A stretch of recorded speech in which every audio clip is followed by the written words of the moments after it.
Hello, my friends, and welcome back to Western Tales Memories. Today, I want to share a story about a man who lived so high above the world, even the wind had to climb to find him. A story of silence, endurance, and the letter that changed the last chapter of his life. By the time the first frost crept down from the bitter roots, Thomas Keene had lived alone for 20 winters, long enough to forget how his own voice sounded indoors. He was 63. A stonemason by trade, a widower by fate. And up there, in a cabin built stone by stone with his own hands, he lived like the mountain itself still, patient, and scarred by weather. Below him, the valley was moving on. You could hear trains in the far distance now, church bells on Sundays, laughter spilling from new taverns and bright windows. But on the ridge where Thomas lived, the world still whispered in an older language the crack of frozen branches, the hush of falling snow, the sigh of a roof that had seen too many storms. Each morning began the same way. He lit his lamp before dawn, split his wood with a slow, steady rhythm, and laid his traps along the creek that cut through the pines. At night, he read from a Bible his wife once carried, its cover worn soft as old leather, its pages thin as breath. He spoke to her sometimes, softly, not in grief anymore, but in habit. There was no one else to answer. They used to call him the quiet mason down in the valley. Some said he'd gone strange with solitude. Others said he'd simply made peace with it. But Thomas never cared what they thought. Up here, he could feel the seasons like pulse and prayer, the slow beat of nature's patience. He didn't crave company or think much about the years behind him. He just lived one sunrise, one winter, one silence at a time. Then, one October morning, the freight driver from town came rattling up his trail, cursing the cold.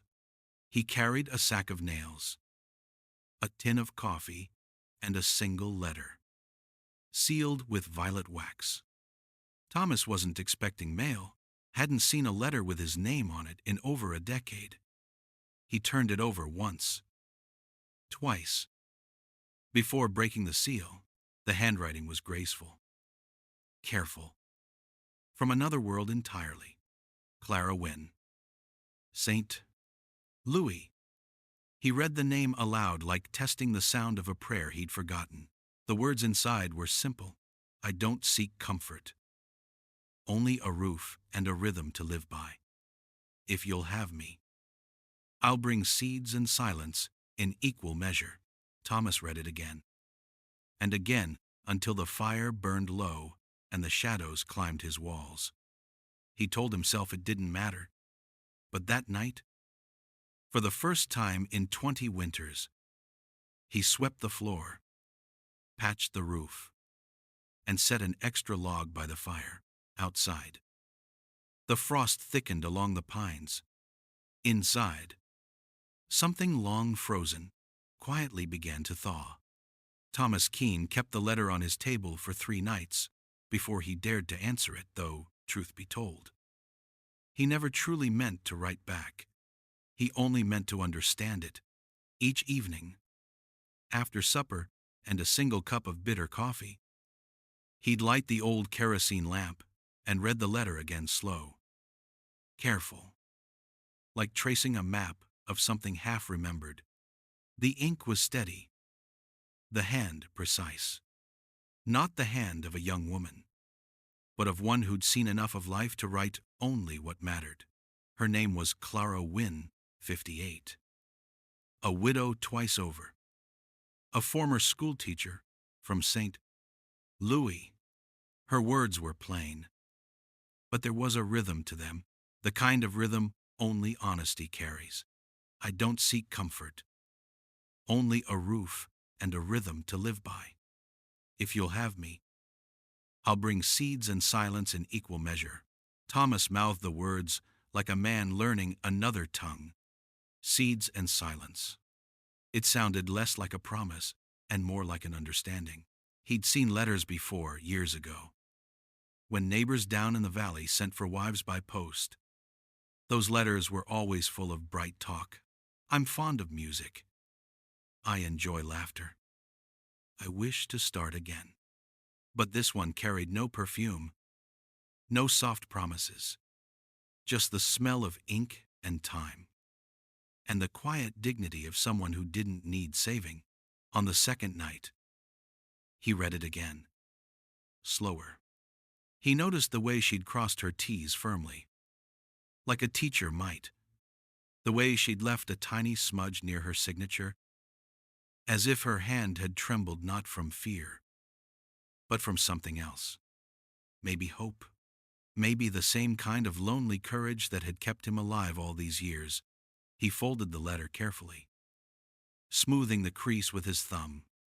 He told himself it didn't matter, she'd likely change her mind before winter set in. People from the cities always did. Still, when the lamp sputtered out and darkness took the corners of the room, he found himself murmuring her name, Clara Wynne. It filled the silence like a hymn might fill a chapel. The next morning, he swept the hearth, though it didn't need sweeping. He patched a hole in the roof that hadn't leaked in months. He even split another stack of wood, a week's worth, more than he'd ever need, all the while muttering that it was for the coming cold. Not for any letter, not for any woman. By the third night, he caught himself brushing dust off the second chair by the stove, the one that hadn't been used since his wife's passing 20 years before. He sat across from it, eyes unfocused, hands folded like a man in church. It felt foolish. It also felt right. Outside, the wind began to shift. It came from the north, now sharper, cleaner, carrying that first scent of snow. Up along the ridge, ravens lifted from the pines and drifted down toward the valley, their black wings carving through the pale sky.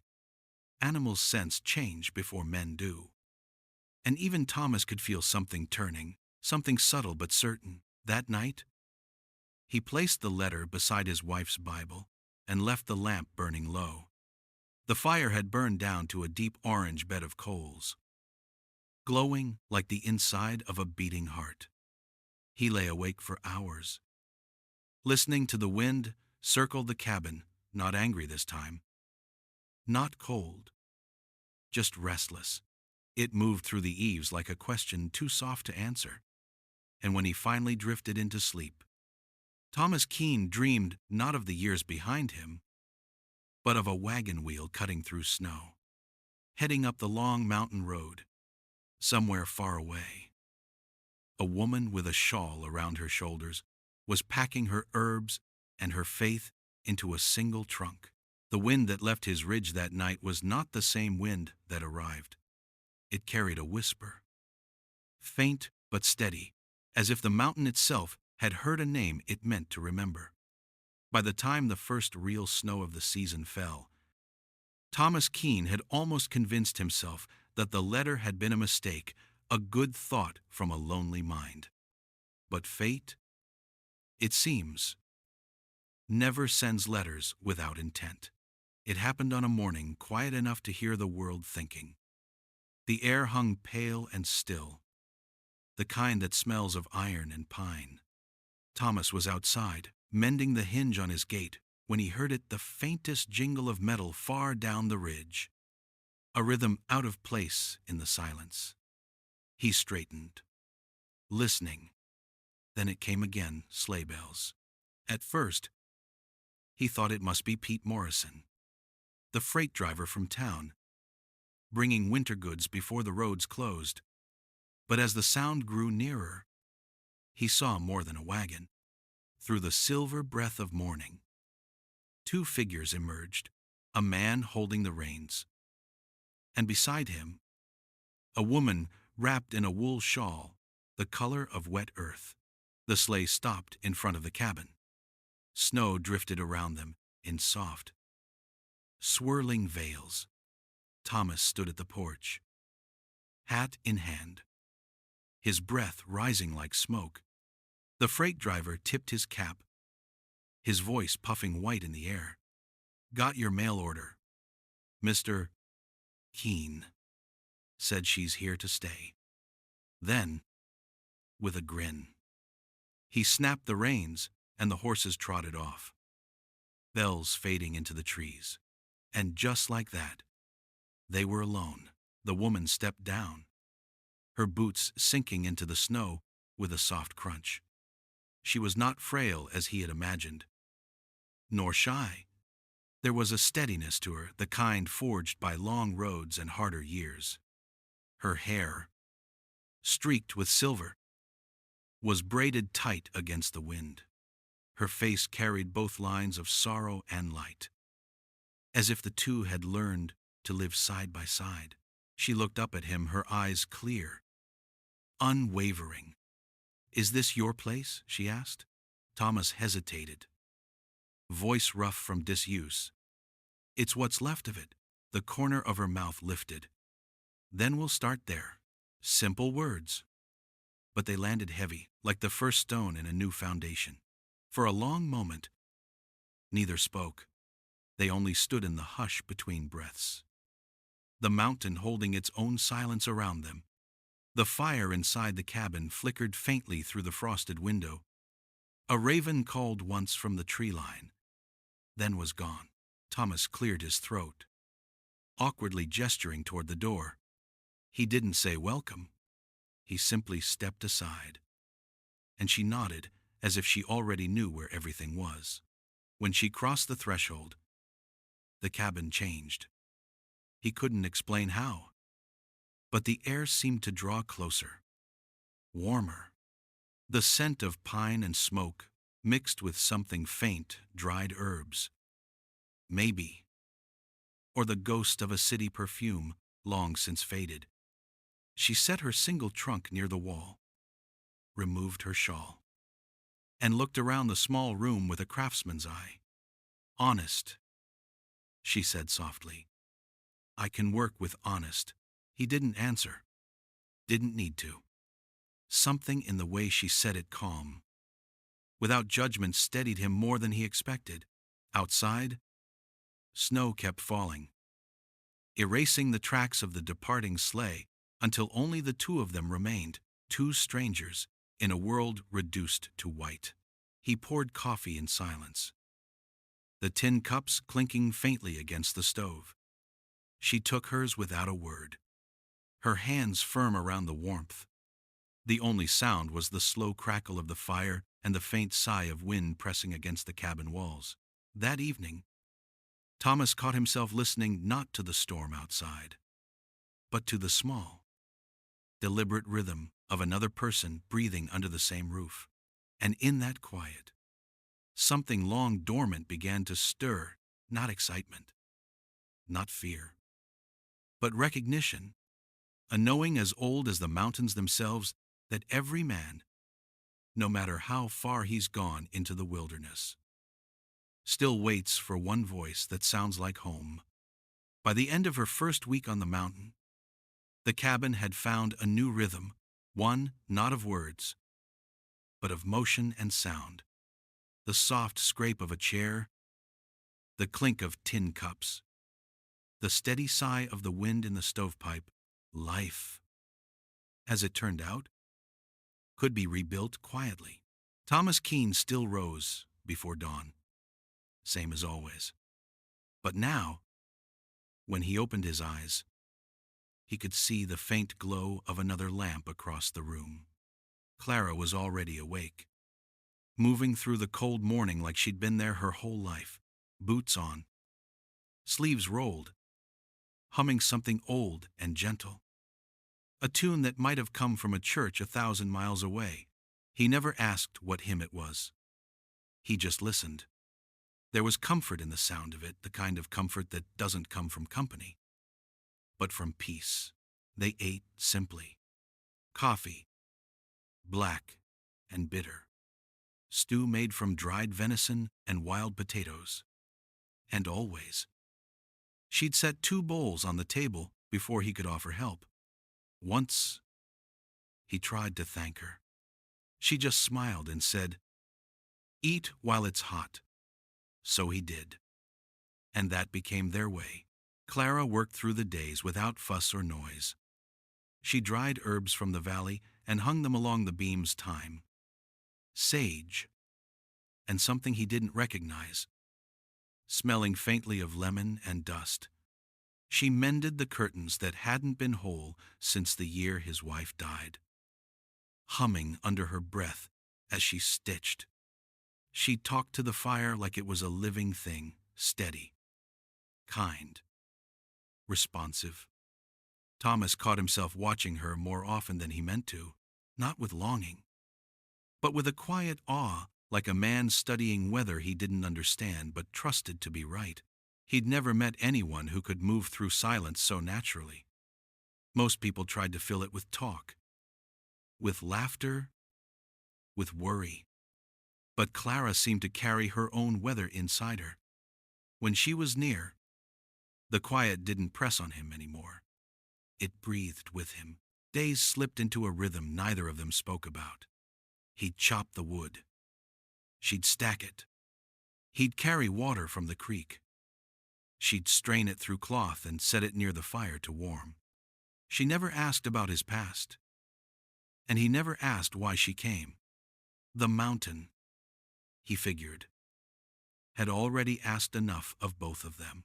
Some evenings, when the snow came hard against the walls, she'd sit by the window, hands folded in her lap, and stare into the white blur beyond the glass.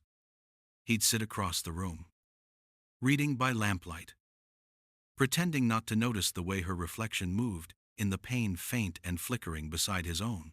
Once, while refilling the fire, he said quietly, "You're not afraid of the cold." She looked up from her sewing, smiled faintly. "I've lived through worse chills," she said. Then she went back to her work, and he went back to watching the fire.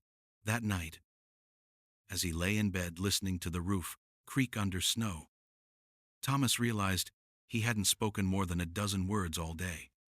And somehow, it hadn't felt lonely. There was something in the air between them, not heat, not comfort, not yet love, but a warmth that asked for nothing and gave everything. The kind of warmth that stays long after the fire burns low. Outside, the mountain exhaled in slow, frozen breaths. Inside, 2 people who had lost nearly everything found the rarest thing of all, peace that didn't need explaining. And in that peace, in that unspoken rhythm, the winter began to change its shape. It didn't end, but it no longer felt endless. The mountain had a way of testing those who dared to stay. It waited, quiet as a prayer, then struck like judgment when the time was right. And that winter, its judgment came in the shape of a storm. It began as a restless wind, crawling down from the peaks at dusk. By nightfall, it had found its voice, a deep, hungry howl that clawed through the pines and wrapped around the cabin like a warning. Thomas had seen storms before, but not one like this.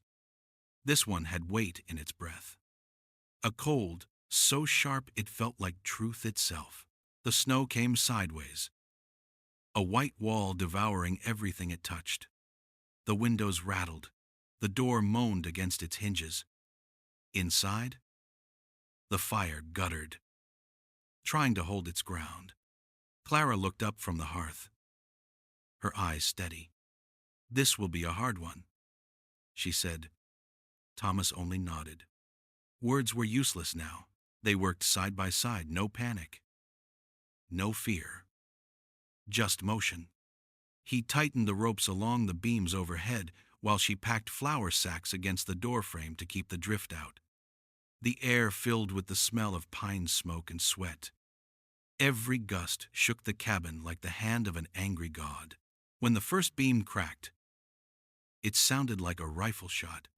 Thomas turned, heart hammering, to see the log above the stove bowing under the weight of snow. He didn't think, just moved, shoulder against the timber, muscles straining. He pushed back with everything the years had left him. The wood screamed again, but held, trembling. Clara was already there beside him, rope in hand, her shawl half torn from the wind. Without a word, she looped the line over the beam, tightening it across his back. Her hands worked fast, sure, as if she'd been tying down storms all her life. When it was done, she pressed a handful of snow against his palms. Where the rope had burned deep, he hissed at the sting. But she didn't move her hand. The mountain takes its measure of everyone, sooner or later, she whispered. Her voice was calm, not defiant. Not afraid, just certain. And in that certainty, something inside him steadied. Hours passed without sense of time. The storm had swallowed the world. They shoveled snow from the roof between gusts, bracing against the cold that cut through bone. Wind screamed through the seams. The lanterns flickered. And still they worked, not for survival, exactly, but for the stubborn grace of not surrendering. At some point, the fury began to fade. The howling thinned, turning to a low moan, then a whisper, and then silence. The kind of silence that makes you aware of your heartbeat. When Thomas finally lowered himself by the fire, his arms shook. He could feel the ache in every part of himself that had ever been alive.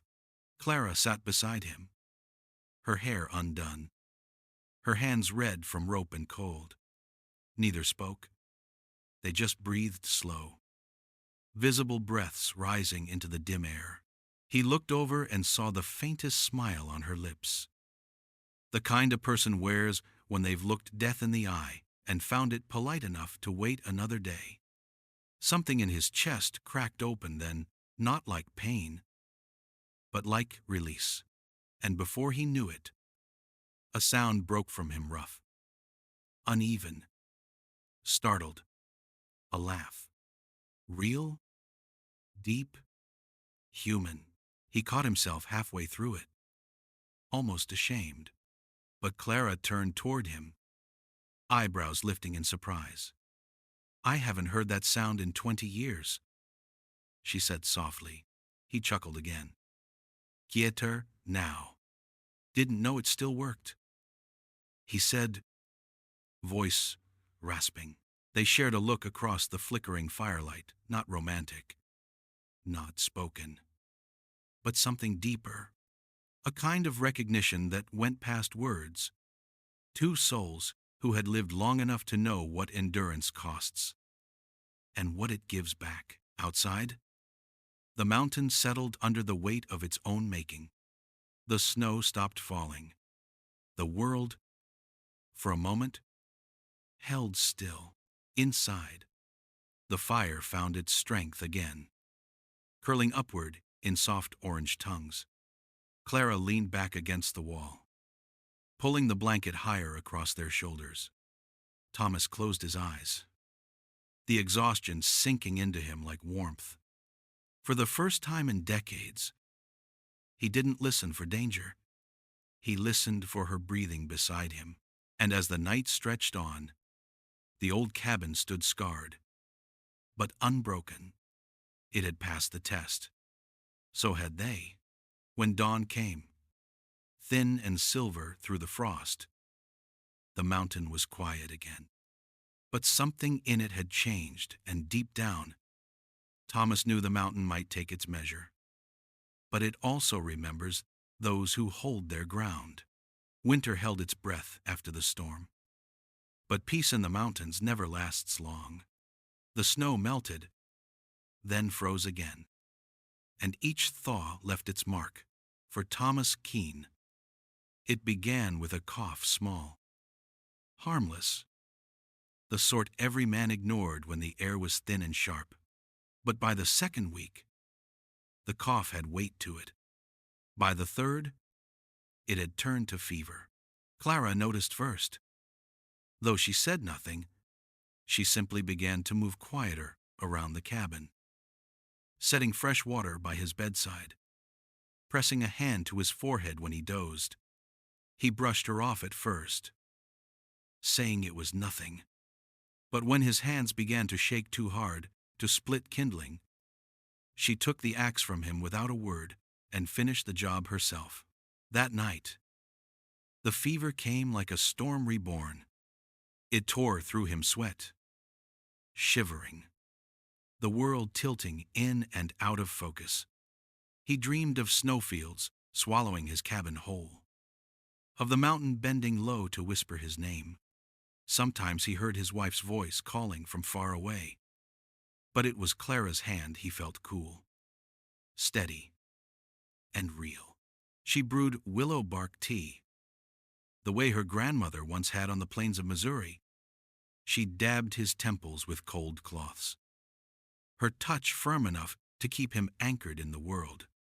And when the fever broke into delirium, she spoke to him softly, half scripture, half memory, verses from Psalms, lines from a hymn, bits of quiet wisdom she'd carried through 2 widowed lives and a lifetime of loss. "You're not done building yet, Thomas," she murmured more than once, as if the words themselves were medicine. And maybe they were, because each time she said them, he fought a little harder to wake. The days blurred together, light and dark trading places like tides. Outside, the snow softened and hardened again. Icicles grew long as daggers along the roof. Inside, the fire never died. Clara made sure of that. She barely slept. When exhaustion came, she'd nod off in the chair beside his bed, still holding his wrist, as if she could feel the fever loosening its grip through her fingertips. Sometimes, in his drifting half-dreams, he thought she was praying. Other times, he thought she was singing. He couldn't tell which. But both made the same sound, faith, whispered into the dark. Then, one morning, he woke to the light of dawn spilling across the floorboards. The fever had broken. His body felt hollowed out, weak, but his head was clear. And beside the fire, slumped in the chair, Clara slept still in her shawl, her hand fallen from his, but close enough that he could feel its warmth. He didn't speak, didn't dare. He only watched the way the light touched her face, the lines, the calm, the quiet strength carved there by time. Outside, the wind had gentled. The mountain had gone still again, as if waiting. He thought of all she had done, how she had stood through the blizzard, patched the roof, held the ropes, then stayed awake through his sickness. And something rose in him that had no name. Not the noisy kind of gratitude, not the spoken kind either. Something larger, deeper, as vast and quiet as the land around them. He didn't need to say thank you. The mountain already had, in its own way, by letting them both live another day. Clara stirred, her eyes fluttering open. He smiled faintly, voice rough as gravel. "You kept the fire." She gave a tired smile back. "I told you," she whispered. "You're not done building yet." And in that small exchange, something unshakable settled between them, a bond that had been tested, measured, and found worthy. Outside, dawn climbed over the bitter roots. Inside, 2 lives that had nearly ended found themselves beginning again. When spring came to the Bitterroots, it did not arrive gently. It came roaring through the valley like a wild hymn meltwater rushing over stone. Snow collapsing from the ridges, earth waking beneath its own weight. The air smelled of mud and pine sap, of something stubborn coming back to life. Thomas Keene moved slower these days. The fever had left him lean, but it hadn't taken his will. He rose each morning to the sound of runoff carving new paths through the creek, and the hammer of woodpeckers testing the trees for life. Beside him, Clara was already at work, tying her gray hair back with a strip of cloth and checking the roof that had carried them through the storm. There were cracks to mend and beams to replace. So, they began again side by side, not speaking much. The rhythm of their tools was its own language. Each swing of the hammer, each press of the chisel, spoke of the life that still wanted to be lived. When the final board was set and the roof no longer groaned, they turned to the lintel, the thick beam above the door that had held the weight of so many winters. It had survived the storm, but just barely. Thomas fetched his tools, and together they carved something new. Clara steadied the chisel, her hands firm but careful. She cut into the wood with the slow patience of a woman who understood time and its toll. When she stepped back, the words stood dark against the fresh grain. We endure. Therefore, we belong. Thomas ran a rough finger over the carving, tracing each letter as if reading scripture. He didn't say much, but in his silence, there was reverence for her, for the mountain, for all the things they'd survived together. That evening, they sat on the porch, mugs of coffee warming their hands. The world below them was changing, the river swelling, the meadows greening. Birdsong threaded through the air like small miracles. The cabin, newly mended, breathed with the wind instead of against it. For a long while, they said nothing. They didn't need to. The silence between them had changed. It wasn't the echo of loneliness anymore. It was a space that held understanding, gratitude, and something deeper that neither dared name. Thomas glanced at her then, his face catching the last gold light of sunset, and with the quiet conviction of a man who'd run out of time for pretense, he said, "If there's heaven, I reckon it smells like pine and bread, and you near the fire." Clara didn't answer. She only smiled, that small, knowing kind of smile that carries an entire lifetime inside it. It was enough. The evening light faded to blue. The wind gentled down the slope, and the mountain exhaled one long, peaceful breath. And for the first time since either of them could remember, the world felt whole. Summer came at last, soft and full. The valley below burst into bloom, lupine, sage, and wild flax painting the earth in quiet praise. The air was sweet with thawed soil and the sound of the river carrying winter away. One morning, a preacher from town rode up the ridge to deliver supplies, flour, salt, and letters from a world that now felt very far below. He found Thomas and Clara working side by side in the garden. Sleeves rolled, laughter tucked between them like sunlight through trees.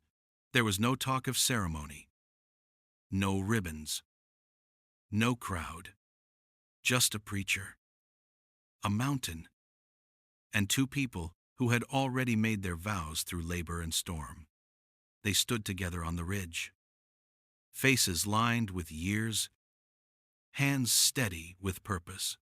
Instead of rings, they tied thin leather cords around each other's wrists, soft, simple, enduring. When the wind rose through the aspens, Clara looked toward the peaks and said quietly, "Let it remember our names," and it did. The wind carried their promise across the valley, over rivers, through timber, into the hush of every hollow. Because some loves arrive loud and blazing, others come quiet like the first thaw. or a prayer whispered through snow. The mountain keeps both, but remembers the quiet ones longer. Soft pause.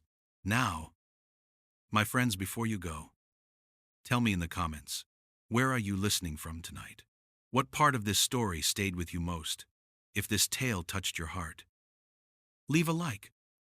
Share it with someone who still believes in love that endures. And don't forget to subscribe to Western Tales Memories, where every day we keep the spirit of the Old West alive, one quiet story at a time.